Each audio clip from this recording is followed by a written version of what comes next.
Hi, welcome back, and today I'm gonna make this persimmon pancake, which is super delicious. Although it looks like very soft, so you just have to put less oil and then wait for it. Okay, and I put some banana as well.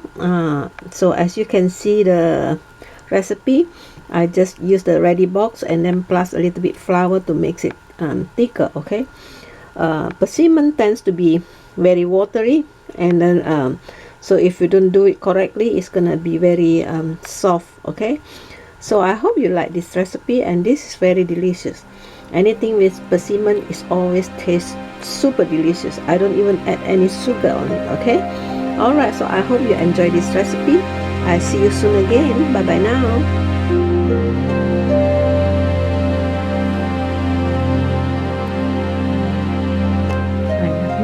Today I'm going to use this for 1.5 cup, this ready one, with 1 cup of water, and the rest we're going to add persimmon. Okay, so this is about 5 persimmon.